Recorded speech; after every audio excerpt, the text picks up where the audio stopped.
ಸಾವಿನ ಓಟ ಸಂಚಿಕೆ 8 ಮುಂಜಾನೆ ಎಲ್ಲರೂ ತಮ್ಮ ಪ್ರವಾಸವನ್ನು ಮೊಟಕುಗೊಳಿಸಿ ಬೆಂಗಳೂರಿನತ್ತ ಪ್ರಯಾಣವನ್ನೂ ಬೆಳೆಸಿದರು. ಪ್ರಯಾಣ ರೈಲಿನಲ್ಲಿ ನಡೆಯುತ್ತಿದೆ. ಆದರೆ ಯಾಕೋ ಗೊತ್ತಿಲ್ಲ, ಕೇಡಿ ಮಾಮುವಿಗೆ ಮಾತ್ರ ಒಂದು ಹೆಣ್ಣಿನ ಧ್ವನಿ ಕೇಳಿಸುತ್ತಿದೆ.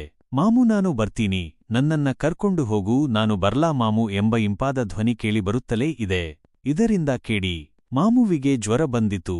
ಇದನ್ನು ನೋಡಿದ ಸಾಗರ್, ಇದೆಲ್ಲವೂ ನನ್ನಿಂದ ಪ್ರಾರಂಭವಾಯಿತು, ನಾನು ಆ ಕೊಠಡಿಯ ಸಮೀಪ ಹೋಗಬಾರದಿತ್ತು ಎಂದು ರೈಲಿನ ಸೀಟಿನಲ್ಲಿ ಕುಳಿತು ಅಳುತ್ತಿದ್ದನು.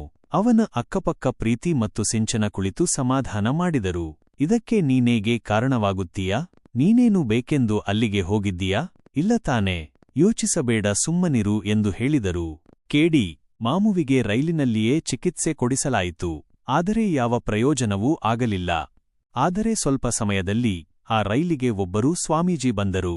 ಅವರು ರೈಲನ್ನು ಹತ್ತುತ್ತಿದ್ದಂತೆ ಒಂದು ರೀತಿಯ ದುಷ್ಟಶಕ್ತಿ ಆ ಬಸ್ಸಿನಲ್ಲಿ, ರೈಲಿನಲ್ಲಿ ಇದೆ ಎಂಬುದನ್ನು ತಿಳಿದು ನೇರವಾಗಿ ನಮ್ಮೂರ ಸಿಟಿ ಕಾಲೇಜಿನ ವಿದ್ಯಾರ್ಥಿಗಳಿದ್ದ ಬೋಗಿಗೆ ಬಂದರು. ಬಂದವರು ಎಲ್ಲರನ್ನೂ ಕುರಿತು, ನಾನು ಇಲ್ಲಿಗೆ ಅರ್ಧ ಗಂಟೆ ತಡವಾಗಿ ಬಂದಿದ್ದರೆ ನಿಮ್ಮಲ್ಲಿ ಹಲವಾರು ಜನರು ಸಾವನ್ನಪ್ಪುತ್ತಿದ್ದರು.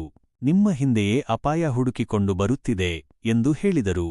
ಇದರಿಂದ ಎಲ್ಲರೂ ಒಂದು ಕ್ಷಣ ಕಕ್ಕಾಬಿಕ್ಕಿಯಾಗಿ ಸ್ವಾಮೀಜಿಯನ್ನು ನೋಡುತ್ತಿದ್ದರು. ನಂತರ ಸ್ವಾಮೀಜಿ ಮುಂದುವರಿದು, ನಿಮಗೆ ನಾನು ಹೇಳುತ್ತಿರುವುದು ಸತ್ಯ. ನಿಮ್ಮಲ್ಲಿ ಕೆಲವರಿಗೆ ರಾತ್ರಿ ಅದರ ಅನುಭವವಾಗಿದೆಯಲ್ಲವೇ ಎಂದು ಕೇಳಿದರು. ಇದಕ್ಕೆ ಎಲ್ಲರೂ ಹೌದು ಎಂದು ಉತ್ತರಿಸಿದರು. ನಿನ್ನೆಯೂ ಕೂಡ ಅರ್ಧ ಗಂಟೆ ತಡವಾಗಿದ್ದರೆ 4 ಜನರ ಪ್ರಾಣ ಹೋಗುತ್ತಿತ್ತು ಎಂದು ಹೇಳಿದ ನಂತರ ಸ್ವಾಮೀಜಿ ಎಲ್ಲರನ್ನೂ ಕುರಿತು, ಈಗ ಸಮಯವೆಷ್ಟು ನೋಡಿ ಎಂದು ಕೇಳಿದರು.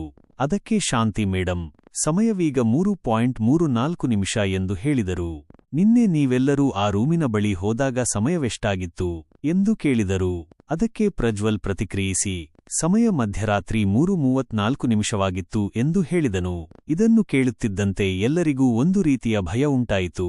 ಸ್ವಾಮೀಜಿ ಮಾತನಾಡುತ್ತಾ, ಒಂದು ವೇಳೆ 4 ಗಂಟೆ 4 ನಿಮಿಷವಾಗಿದ್ದರೆ ಅಪಾಯವಾಗುತ್ತಿತ್ತು. ಈ 4 ಗಂಟೆ 4 ನಿಮಿಷ 4ನೇ ತಿಂಗಳು 4ನೇ ತಾರೀಖುಗಳಿಗೆ ಒಂದು ರೀತಿಯ ಸಂಬಂಧವಿದೆ. ಈಗ ಇದರ ಬಗ್ಗೆ ಮಾತನಾಡಲು ಸಮಯವಿಲ್ಲ. ನೀವೆಲ್ಲರೂ ಕೂಡಲೇ ಈ ಯಂತ್ರಗಳನ್ನು ನಿಮ್ಮ ಬಲಗೈ ತೋಳಿಗೆ ಕಟ್ಟಿಕೊಳ್ಳಿ ಎಂದು ಹೇಳಿ ಯಂತ್ರಗಳನ್ನು ಕಟ್ಟಿದರು. ಯಂತ್ರವನ್ನು ಕಟ್ಟುತ್ತಿದ್ದಂತೆ ಕೇಡಿ ಮಾಮು ಚೇತರಿಸಿಕೊಂಡನು. ನಂತರ ಸ್ವಾಮೀಜಿ ಸಾಗರ್ ಬ್ಯಾಗಿನಲ್ಲಿ ಕೈ ಹಾಕಿ ಒಂದು ಫೋಟೋವನ್ನು ತೆಗೆದರು. ಅದು ನಿನ್ನೆ ರಾತ್ರಿ ಆ ಕೊಠಡಿಯಲ್ಲಿ ನೋಡಿದ್ದ ಫೋಟೋವಾಗಿತ್ತು. ಅದನ್ನು ತೆಗೆದುಕೊಂಡು ಅದಕ್ಕೆ ಒಂದು ಕೆಂಪು ವಸ್ತ್ರವನ್ನು ಸುತ್ತಿ ನಂತರ ಅದಕ್ಕೆ ತಾಮ್ರದ ಯಂತ್ರವನ್ನು ಸೇರಿಸಿ ಹರಿಯುತ್ತಿದ್ದ ನದಿಗೆ ಎಸೆದರು. ಆ ನಂತರ ಎಲ್ಲರನ್ನೂ ಕುರಿತು, ಇನ್ನು ಮುಂದೆ ನೀವೆಲ್ಲರೂ ಯಾವುದೇ ಕಾರಣಕ್ಕೂ ಈ ಯಂತ್ರವನ್ನು ತೆಗೆಯಬಾರದು ಎಂದು ಹೇಳಿ ರೈಲಿನಿಂದ ಇಳಿದು ಹೊರಟು ಹೋದರು. ಸ್ವಾಮೀಜಿ ಎಲ್ಲರಿಗೂ ಯಂತ್ರವನ್ನು ಕಟ್ಟಿದ ನಂತರ ಎಲ್ಲರೂ ಮೌನಕ್ಕೆ ಜಾರಿದರು. ಸಮಯ ಸಂಜೆ 4 ಗಂಟೆಯಾಗುತ್ತಿದ್ದಂತೆ ಎಲ್ಲರಲ್ಲೂ ಒಂದು ರೀತಿಯ ಭಯ ಶುರುವಾಯಿತು. 4 ಗಂಟೆ 4 ನಿಮಿಷಕ್ಕೆ ಸರಿಯಾಗಿ ಚಲಿಸುತ್ತಿದ್ದ ರೈಲು ನಿಂತು ಹೋಯಿತು. ಇದಾದ ನಂತರ ಏನಾಯಿತೆಂದು ನೋಡಲು ಕೆಳಗೆ ಇಳಿದು ನೋಡಿದರೆ ಮುಂದೆ ರೈಲಿನ ಕಂಬಿಗಳು ಬಿರುಕು ಬಿಟ್ಟಿದ್ದವು. ಒಂದು ವೇಳೆ ರೈಲು ಮುಂದೆ ಸಾಗಿದ್ದೇ ಆದರೆ ಇಡೀ ರೈಲೇ ಸುಟ್ಟು ಭಸ್ಮವಾಗಿ ಬಿಡುತ್ತಿತ್ತು. ರೈಲಿನಲ್ಲಿದ್ದವರೆಲ್ಲ ಸಾವನ್ನಪ್ಪುತ್ತಿದ್ದರು. ಆ ಕ್ಷಣ ಎಲ್ಲರಿಗೂ ಪ್ರಾಣ ಹೋಗಿ ಹಿಂದಿರುಗಿ ಬಂದಂತಾಯಿತು. ಕೂಡಲೇ ತಮ್ಮ ತೋಳಲ್ಲಿದ್ದ ಯಂತ್ರವನ್ನು ನೋಡಿ ಅದಕ್ಕೆ ಭಕ್ತಿಯಿಂದ ನಮಿಸಿದರು. ಹಾಗೂ ಹೀಗೂ ಎಲ್ಲರೂ ಮಾರನೆಯ ದಿವಸ ಬೆಳಗ್ಗೆ 9 ಗಂಟೆಗೆ ಸರಿಯಾಗಿ ಬೆಂಗಳೂರಿನ ರೈಲ್ವೆ ಸ್ಟೇಷನ್ ತಲುಪಿದರು. ನಂತರ ಒಂದು ಖಾಸಗಿ ವಾಹನದಲ್ಲಿ ಕಾಲೇಜಿಗೆ ಆಗಮಿಸಿದರು. ಒಂದು ಕ್ಷಣ ತಮ್ಮ ಪ್ರಾಣ ಹೋಗಿದೆಯೋ ಇದೆಯೋ ಎಂಬುದನ್ನು ಪರೀಕ್ಷಿಸತೊಡಗಿದರು.